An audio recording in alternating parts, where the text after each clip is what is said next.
बिस्मिल्लाहिर्रहमानिर्रहीम। अस्सलाम वालेकुम। मैं गौहर भट्ट आपकी खिदमत में हाजिर हूँ। क्या पाकिस्तान पर भारत ने हमला कर दिया है? क्या मार्शल लॉ लग गया है? क्या कोई ऐसा सानहा हो गया है? क्या हमारे एटमी रिएक्टर ने काम करना छोड़ दिया है? क्या तरबेला डैम तबाह हो गया है? ये वो सारे सवाल थे जो कल एक फ़ोन कॉल के ज़रिए मुझे सुनने को मिले, और ये फ़ोन कॉल मुझे पाकिस्तान से बाहर से आई, और उस वक़्त लाइट गई हुई थी। ज़ाहिर है कि पाकिस्तान में लाइट जाना कोई इतनी बड़ी मसला नहीं है, ये रूटीन की बात है। अगरचे हमारे पास कहा जाता है कि बहुत बिजली पैदा होती है और हम नए पाकिस्तान में रहते हैं, लेकिन लाइट रूटीन में जाती है, लोड शेडिंग होती है। तो मैं यही समझता रहा कि लोड शेडिंग है।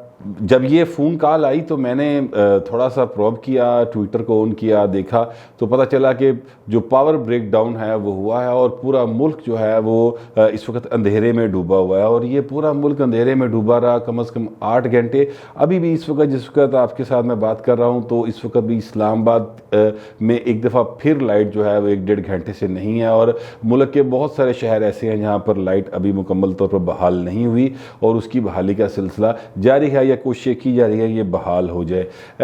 ये लाइट क्यों चली गई, ये पावर ब्रेकडाउन क्यों हो गया, इस पर बहुत सारे सवाल हुए, बहुत सारी बातें हुई। कुछ थोड़ी सी तहकीक मैंने भी की, और 1-2 ऐसे इंजीनियर से बात की जो कि रिटायर्ड लाइफ गुजार रहे हैं। उनका ये कहना था कि पाकिस्तान में हमारे पास जो ट्रांसमिशन सिस्टम है वो प्रॉपर नहीं है, जिसकी वजह से वो लोड बर्दाश्त नहीं कर पाता। सर्दियों में ख़ासतौर पर धुंध जब पड़ती है तो हमारा ट्रांसमिशन सिस्टम जो है वो सुस्त हो जाता है या वो काम करना छोड़ देता है, जिसकी वजह से ये काम होता है और कि लाइट एकदम बंद हो जाती है। ये एक टेक्निकल सी बात है जो उन्होंने बताई, लेकिन जो हमारे वज़ीर हैं उमर अयूब साहब, उन्होंने ये कहा कि अभी तक हमें वजह मालूम नहीं हो सकी कि ये ऐसा क्यों हुआ। और उमर अयूब साहब जो हैं वो मेरा ख्याल है काफ़ी दफ़ा वज़ीर रह चुके हैं, काफ़ी दफ़ा कौमी असम्बली के रुकन रह चुके हैं, और हर सियासी पार्टी च रहा पाई ना, मतलब उसका जद्दी पुश्ती काम है। वो जनरल अयूब का पोता है तो वो मुसलसल हुक्मरानी में रहना उनका शौक़ है। सवाए पीपल्स पार्टी के, वो भी इसलिए कि पीपल्स पार्टी ने उनको कबूल नहीं किया था, वरना उधर भी आने तैयार सी हो। बहरहाल ये जो सी है इस वक्त सूरत हाल बनी, और इसमें बहुत ज़्यादा प्रॉब्लम्स जो हैं वो आई। एक बात भी टेक्निकल कही जा रही है कि फ्रीक्वेंसी 500 से एकदम 0 पे आ गई, और जिसकी वजह से ट्रांसमिशन सिस्टम जो है वो बैठ गया। और शिबली फराज साहब ने ये कहा कि जी नवाज शरीफ की हुकूमत ने जड़ा ना बिल्कुल ट्रांसमिशन सिस्टम पे कोई तवज्जो नहीं थी। वो तो खैर शिबली फराज साहब हों या इमरान खान हों, वो हर चीज़ पिछली हुकूमत पर डाल देते हैं, और नतीजा ये निकलता है कि आगे आप कुछ नहीं करना, सारा कुछ पिछले थे पा के थे, बस अल्लाह खैरी सल्ला, ये काम उन्होंने किया। लेकिन मैंने थोड़ा सा ये चेक किया कि यार मुस्लिम लीग नून ने तो बहुत काम किया, दावे तो बाहर बड़े किए कि हमने इतनी बिजली पैदा कर दी, तो वो कोई उन्होंने अपग्रेडेशन नहीं की। तो जो चीज़ें मेरे नोटिस में आई अब वो मैं आपके सामने रख देता हूँ कि ट्रांसमिशन सिस्टम उन्होंने बेहतर किया, जामशोरू का, थर का, मटियारी का, पोर्ट कासम का, लाहौर साहिवाल का। ये वो 3-4 चीज़ें जो मुझे फौरी तौर पर मिल सकें, ये इनका उन्होंने सिस्टम को बेहतर किया। लेकिन असल बात यह है कि तरबेला, मंगला और गद्दू, ये 3 मेन पॉइंट्स हैं जहाँ पर जो सी ट्रांसमिशन सिस्टम को अपग्रेड करने की ज़रूरत है। अब सवाल यह है कि दुनिया भर में धुंध पड़ती है यार, दुनिया भर में गर्मी होती है, वहाँ पर तो ऐसा नहीं होता, पाकिस्तान में ऐसा क्यों होता है? तो ये सारी बातें जो हैं, इसका सवाल का जवाब वो टेक्नोलॉजी है जो पाकिस्तान ने अभी तक हासिल नहीं की। दुनिया ने अपने ट्रांसमिशन सिस्टम को बचाने के लिए, मौसमी असरात से बचाने के लिए बाकायदा एक टेक्नोलॉजी ईजाद की है, जिसके ज़रिए वो जो तारे हैं उनके ऊपर वो उनका उस तरह से असर नहीं होता। हमारे यहाँ वो सिस्टम मौजूद नहीं है, और ये हम लेने की तरफ तवज्जो नहीं देते, क्योंकि हुकूमतों का जो ध्यान है वो किसी और तरफ रहता है। और यानी ये वाक़या जो हुआ कि पूरा मुल्क अंधेरे में डूब गया, तो उसके बाद जो हमारी हुकूमत ने सबसे अहम तरीन काम समझा ना, हमारे प्राइम मिनिस्टर ने, हैंडसम साहब ने, वो ये समझा कि उन्होंने सोशल मीडिया एक्टिविस्ट का फौरी तौर पे इजलास बुला लिया। वहाँ पर उन्होंने 8-10 जो है ना सोशल मीडिया एक्टिविस्ट इकट्ठे किए, और उनके साथ उन्होंने गुफ्तगू शुरू कर दी, और फिर उन्होंने बताया कि जरदारी कितना करप्ट है, नवाज शरीफ कितना करप्ट है, ख्वाजा आसफ ने कामा बनाया और एहसन इकबाल ने बनाया, और मतलब सारियाँ बुराइयाँ उन्होंने उठा के उसमें डाल दी। हराम है कोई एक बात उन्होंने इस बारे में की हो कि यार ये जो पावर ब्रेकडाउन हुआ है इसका क्या इशू है और इस पर मैं क्या कर रहा हूँ।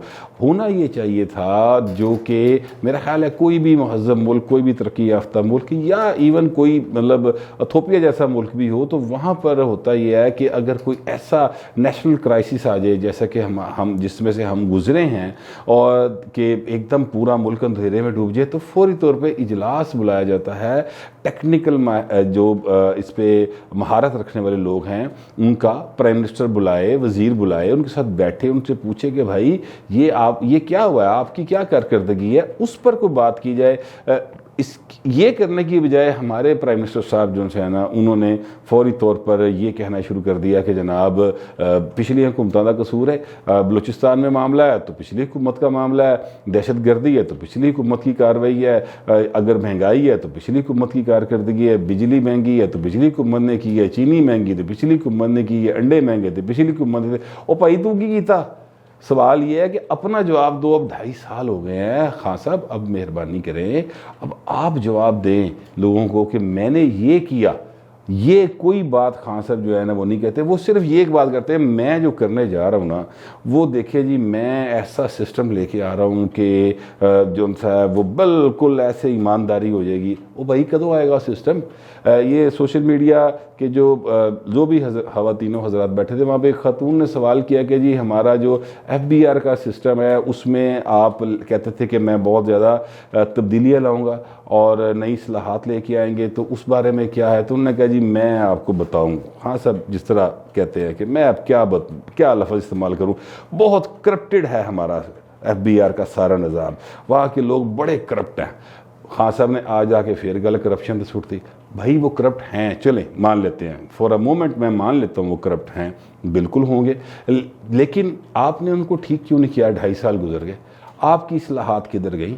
आपने जो वादे किए थे कौम के साथ वो किधर गए? आज भी जो उन्होंने बात की वो ये बात की कि मैं जो नया पाकिस्तान हाउसिंग स्कीम ला रहा हूँ ना, वो देखे एक गेम चेंजर होगा। वो पूरे पाकिस्तान में मज़दूर जो है ना वो बग़ैर यानी वो भी अपना घर बना सकेगा। बड़ा अच्छा ख्वाब है ये, मैं भी चाहता हूँ मेरा घर बने। आप जो देख रहे हैं आपकी भी ख्वाहिश होगी आपका घर बने। ये किस इंसान की ख्वाहिश नहीं हो सकती? हर एक की ख्वाहिश होगी। ये जो कैमरा मैन रिकॉर्ड कर रहा है इसकी भी ये ख्वाहिश होगी कि इसका घर बने। तो हर एक की ख्वाहिश है, लेकिन भाई ये होगा कैसे? कुछ इसका कोई मैकेनिज़्म बताएं, वो बताएं किस तरह से होगा। और 2.5 साल में अभी तक ये क्यों नहीं हो सका, इस बात का जवाब दे दे। इस बात का कोई जवाब नहीं। इस बात पे जब आप दूसरा सवाल करेंगे, कोई मीडिया एक्टिविस्ट सवाल करेगा, क्योंकि वो किसी और से तो मिलते नहीं है, सोशल मीडिया एक्टिविस्ट से मिलते हैं, अब इन्हीं से मिलते हैं, सहाफ़ियों से, आम सहाफ़ियों से तो वो मिलना पसंद नहीं करते, या वो एक इंटरव्यू जो है वो करते हैं, देते हैं अपने पसंदीदा एंकर को, और अगर गलती से कोई एंकर वैसे पसंदीदा होवे लेकिन आके वो ज़रा थोड़ा सा टेढ़ा सवाल कर दे, तो फिर वो आगे से कहते हैं तो मैं और क्या करूँ, उसलिए खान साहब को घबराइए देने। तो बहरहाल वो उनसे जब दोबारा सवाल किया जाए कि जनाब वो सिस्टम किधर आना है, वो नया पाकिस्तान वो पाए ना वो की बने, तो वो आगे से कहते हैं कि यार सिस्टम हमारा सारा ही बड़ा करप्ट है, तो मैं जो इंसान मैं कोशिश कर रहा हूँ कि बस मेरे पास पावर्स आ जाए ना। भाईजान आप प्राइम मिनिस्टर बन गए, इससे ज़्यादा पावर आपको क्या चाहिए? और क्या आप क्या मतलब हकाने आज़म बनना चाहते हैं खान साहब से? क्या क्या बनना क्या चाहते हैं? और कुछ करो भी तो सही। लेकिन प्रॉब्लम ये है कि ये सारी गुफ्तगू जो है वो चलती रहती है, वो होती रहेगी। एक चीज़ की तरह मैं निशानदेही करना चाहता हूँ कि दुनिया में जितने ममालिक होते हैं, सोसाइटीज़ होती हैं, उनमें अच्छे बुरे वक्त आते जाते रहते हैं। कल एक ब्रेकडाउन हुआ, टेक्निकल ख़राबी होगी, हमारे सिस्टम की ख़राबी है। उस तरफ जो मैंने निशानदेही की कि हमारी जो पॉलिटिकल क़यादत होती है वो इस तरफ इतनी तवज्जो नहीं देती, इस तरफ ज़्यादा तवज्जो देती कि मुखालफिन को दबाना कैसे। जैसे कि खान साहब ने फ़ौरन ही इजलास बुला के कहना शुरू कर दी कि ख्वाजा आसफ भी करप्ट सी, जरदारी भी करप्ट सी और नवाज शरीफ भी करप्ट सी, बल्कि उन्होंने टोट बटोट का लफ्ज़ इस्तेमाल किया उनके लिए।